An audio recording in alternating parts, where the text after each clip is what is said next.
नमस्कार, मी भाऊ तोरसेकर. तुम्ही बघत आहात प्रतिपक्ष. मित्रांनो, 2024 हे नवं वर्ष सुरू झालं आहे आणि त्यासाठी सगळ्यांना अभिवादन करून मी नव्या वर्षाच्या दिवशी हा व्हिडिओ करतो आहे. आज मी तुम्हाला शीर्षक बघितलं तर तुमच्या लक्षात आलं असेल की ABP माझा या वाहिनीची जवळजवळ 16-17 वर्ष अँकर पत्रकार म्हणून काम करणारी जी मुलगी आहे ज्ञानदा कदम, हिच्या संदर्भाने आणि तिला जे ट्रोलिंग झालं या संदर्भाने बोलणार आहे. माझ्या इतर सहकाऱ्यांनी म्हणजे कोण सुशील असेल, तुमचे प्रभाकर असेल, इतरांनी त्यावर बोलून झालेलं आहे. पण तरीही मला वेगळं बोलावं असं वाटलं. याचं कारण राजकीयदृष्ट्या त्या ट्रोलर्सना झोडपून काढण्यात आलं हे बरोबर आहे. पण आत्ता हा ट्रोलर शब्द आला. वास्तविक ही एक मानसिक विकृती असते आणि ती लक्षात आली पाहिजे. आणि ती मानसिक असते असं नाही, ती पाशवी असते हे पहिलं लक्षात घेतलं पाहिजे. मी तुमच्या अनुभवातली एक गोष्ट सांगतो. आपण अनेकदा आपल्या आसपासच्या परिसरात जे कावळे कावकाव कावकाव करत फिरत असतात, अखंड कलकलाट करत असतात, त्या कावळ्यांची झुंड एखाद्या दिवशी त्यांच्यातल्याच एका कावळ्यावर तुटून पडलेली आपल्याला बघायला मिळते. मला अजूनही त्याचं खरं कारण माहिती नाही आहे, पण मी ऐकलेलं असं आहे की एखादा कावळा आपल्यापेक्षा वेगळा वागत असेल किंवा त्याला माणूस शिवला वगैरे असं काय काय मी ऐकलेलं आहे. खरं खोटं मला माहीत नाही. पण ते सगळे कावळे एकत्रित येऊन त्याला चोची मारून मारून मारून बेजार करून टाकतात, जगतबंबाळ करून टाकतात, जवळजवळ मारून पण टाकतात. ही जी कावळ्यांची प्रवृत्ती असते ना, ती फक्त कावळ्यांपुरती मर्यादित असते असं मानायचं कारण नाही.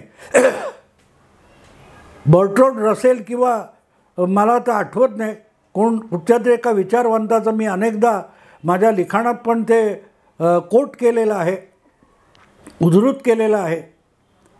त्यांनी ही झुंड पाशवी वृत्ती असते, कळप वृत्ती असते, हर्ड मेंटॅलिटी असं त्यांनी म्हटलेलं आहे शब्द, की ती मेंटॅलिटी ज्यांच्याकडे विचार करण्याची क्षमता नाही अशा प्राण्यांकडे असते असं त्यांनी म्हटलेलं आहे. आणि ज्या वेळेला ही प्रवृत्ती उफाळून येते तेव्हा त्यांच्यातली जी नैसर्गिक पाशवी वृत्ती असते ती दृगोचर व्हायला लागते, आविष्कृत व्हायला लागते.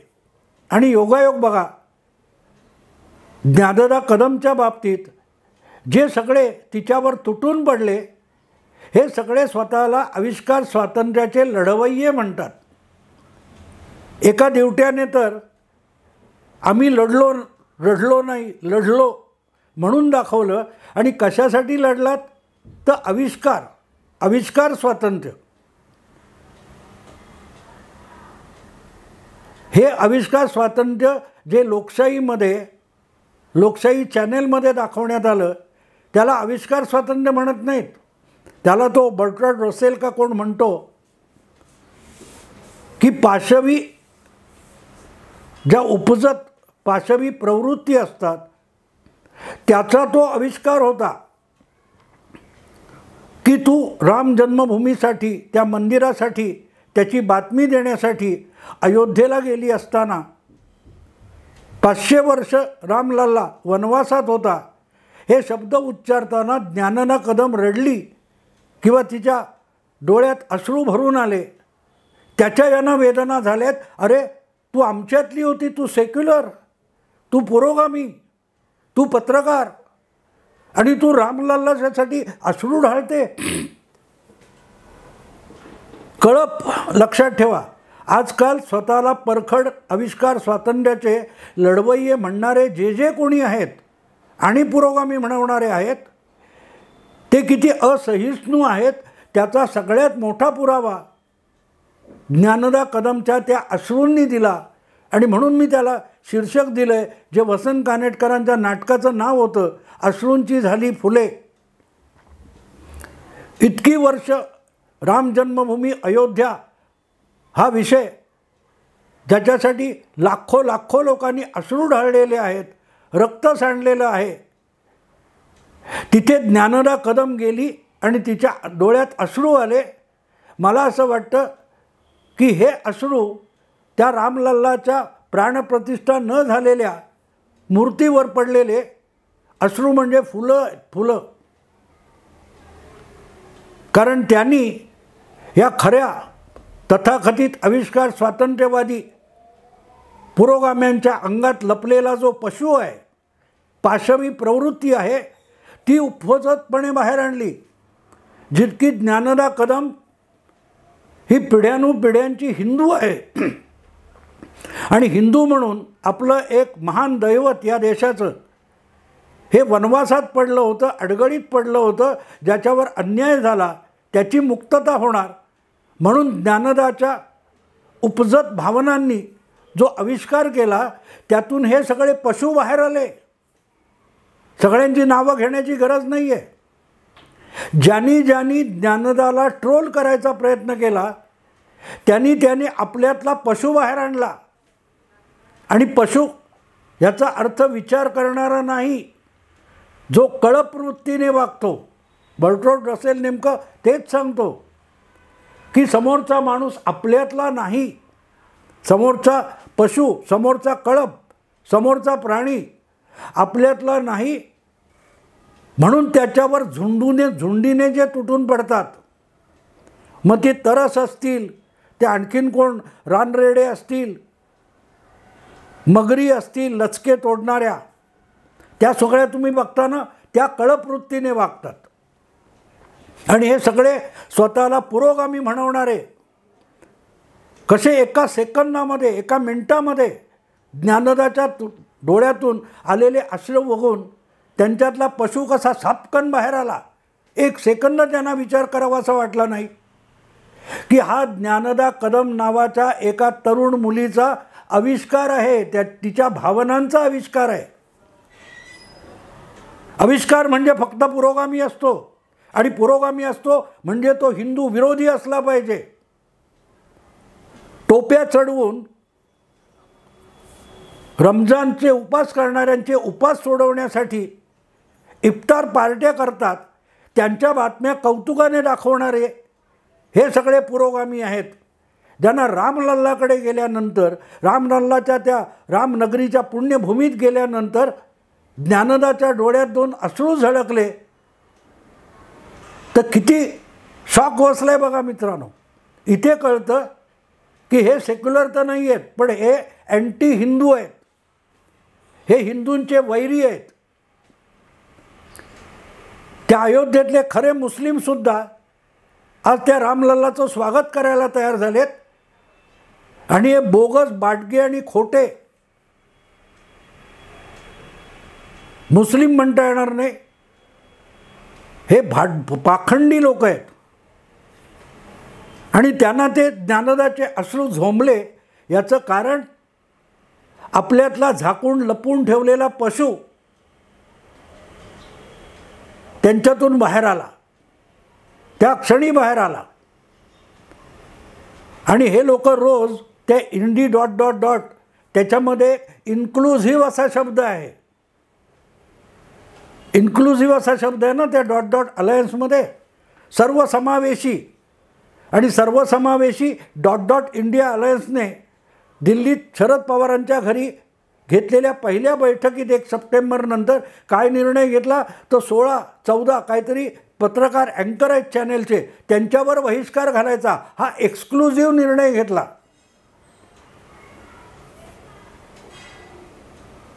हे आविष्कार स्वातंत्र्यवादी आहेत. हे सर्वसमावेशी म्हणवतात स्वतःला. आणि सर्वसमावेशी म्हणजे आपल्यापेक्षा वेगळा असणाऱ्याचा द्वेष करणं, असा हा प्रेमाचा बाजार आहे. राहुल गांधी सांगतात ना, नफरत की बाजार में मोहब्बत की दुकान, ही यांची मोहब्बत आहे.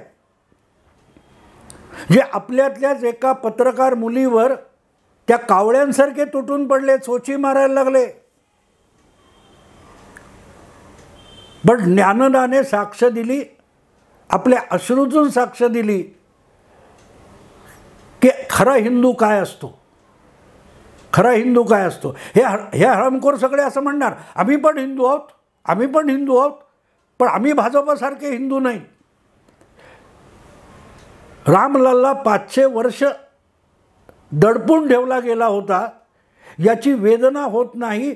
तो कुठला भाजपचा असो की कम्युनिस्ट पार्टीचा असो, तो हिंदू नसतो. हिंदू भाजपचा किंवा कम्युनिस्ट पार्टीचा किंवा काँग्रेसचा असा नसतो. हिंदू हा हिंदू असतो. यांना समता कळत नाही, यांना विचार कळत नाही, यांना सेक्युलरिझम कळत नाही, यांना आविष्कार स्वातंत्र्य कळत नाही. आविष्कार हा माणसाच्या उपजत भावनेचा झालेला प्रदर्शन असतं, त्याला आविष्कार म्हणतात. आणि ते आविष्कार स्वातंत्र्य ज्ञानदाने घेतलं. प्रत्यक्ष कारसेवेत भाग घेतलेला एक इंजिनियर त्या राम जन्मभूमीच्या मंदिर आणि परिसराच्या उभारणीत काम करतोय. तो आपले अनुभव सांगताना ज्ञानदाच्या डोळ्यात पाणी आलं तर तुम्हाला दुखलं का? हेच लोक कुठे 1000 किलोमीटर 4000 किलोमीटरवर हमासवर बॉम्बगोळे सोडले गेले, रॉकेट सोडली गेली तर ढाय मोकलून रडत असतात. त्याही भावना खोट्या असतात. यांचं सगळं कसं खोटं आणि पाखंड असतं हे लक्षात घेतलं पाहिजे. हे हमाससाठी रडताना दिसतील, हे बाबरी पडल्यावर रडताना दिसतील, पण त्यांचं बाबरीसाठी रडणं सुद्धा खोटं असतं. यांचं हमाससाठी सुद्धा रडणं खोटं असतं. कारण हमासवर इस्रायलने हल्ला केला आणि इस्रायलचं मोदी समर्थन करत असतील, भाजप समर्थन करत असतील तर हे लगेच हमासच्या बाजूने उभे राहतात. बाबरी जर शिवसेना हिंदुत्ववादी किंवा हिंदू परिषदेने पाडली असेल तर हे लगेच बाबरीच्या बाजूने उभे राहतात. याला बाबरीचं प्रेम म्हणत नाही मित्रांनो, बाबरीचं प्रेम नसतं ते. हा राम मंदिराचा विरोध असतो आणि राम मंदिराचा विरोध एवढ्यासाठी असतो की विश्व हिंदू परिषद भाजप संघ आणि संघाचा द्वेष हा यांचा आत्मा झालेला आहे. त्यामुळे रामलल्लासाठी अयोध्येत जाऊन 2 अश्रू ढाळले तर लगेच यांना मिरच्या झोंबल्या आणि त्यांच्यातली लपवून ठेवलेली, सगळ्या कॅमेऱ्यापासून लोकांपासून लपवून ठेवलेली पाशवी वृत्ती बाहेर आली. ती तुम्ही काय ते नॅशनल जॉग्राफीवर माकडं बघता ना, माकडं असतात किंवा ते रेडे असतात, रानरेडे असतात, वेगवेगळे प्राणी असतात कळपाने जगणारे. ते आपल्यापेक्षा वेगळ्या दिसणाऱ्या कळपावर कसा प्राणघातक हल्ला चढवतात, त्यांना रक्तबंबाळ करतात. समोरचा आणि इकडचा यांची एकमेकाची ओळखसुद्धा नसते, तरीही ते त्याच्यावर तुटून पडतात. हे जे कोण ज्ञानदावर तुटून पडले त्यापैकी किती जण ज्ञानदाला खरोखर ओळखतात? कधी भेटले तरी आहेत का? पण नाही, लगेच ज्ञानदावर तुटून पडले. कारण ती आपल्यातली नाही, आणि आपल्यातली नाही तिचा द्वेष करायचा, आपल्यातला नाही त्याला तिरस्काराने हे करायचं, त्याच्यावर हल्ला करायचा, रक्तबंबाळ करायचं, शिव्या शाप द्यायचे, ही पाशवी वृत्ती असते.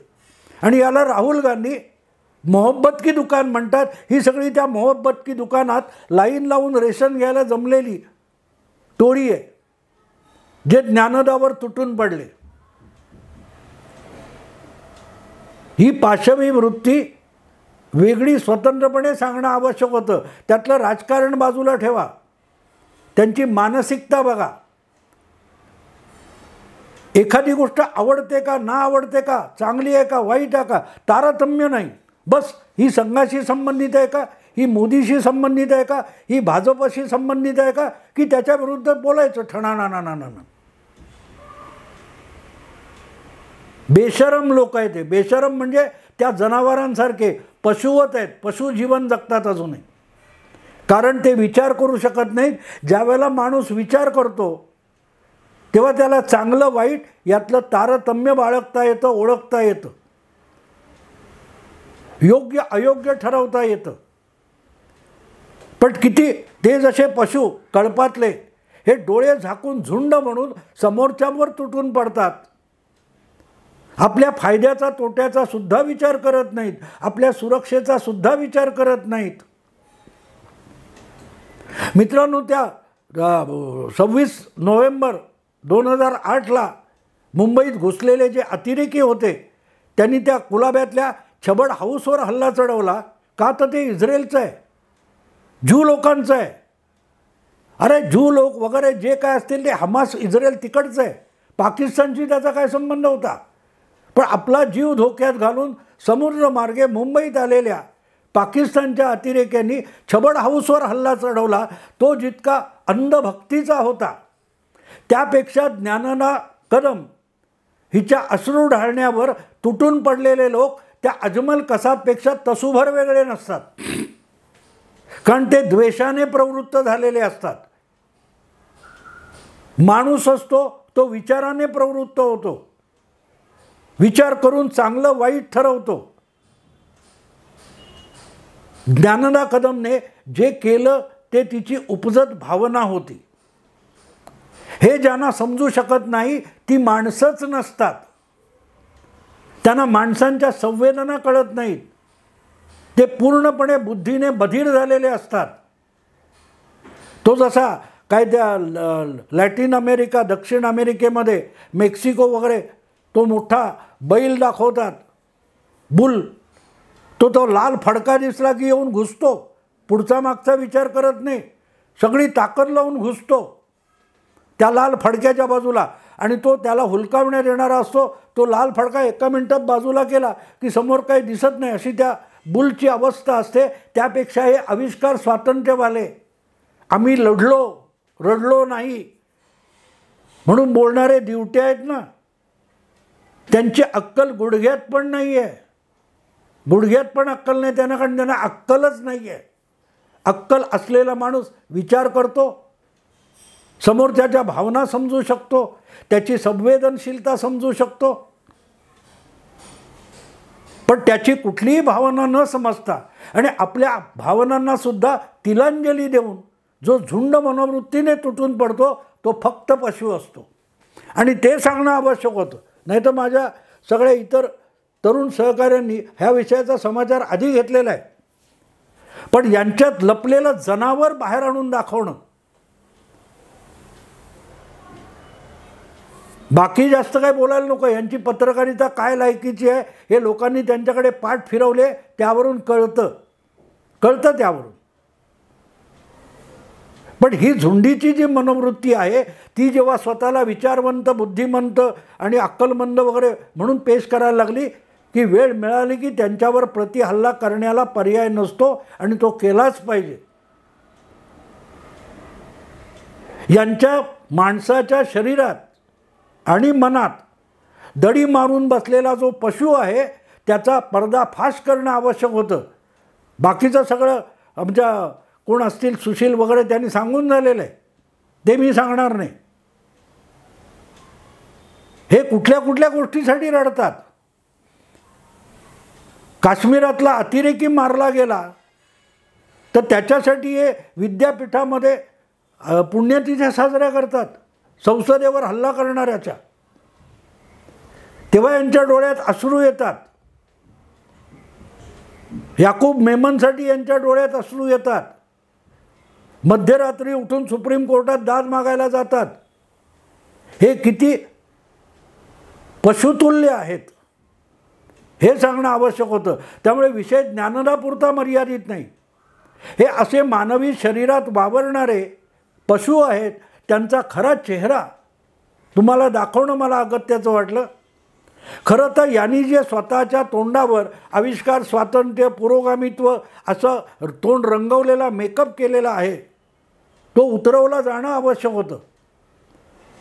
ज्ञानदा कदमच्या त्या 2 अश्रूंनी यांच्या सगळ्यांच्या चेहऱ्यावरची रंगरंगोटी उतरून टाकली आणि त्याचं हिंस्त्र स्वरूप त्यांनाच प्रकट करायला लावलं.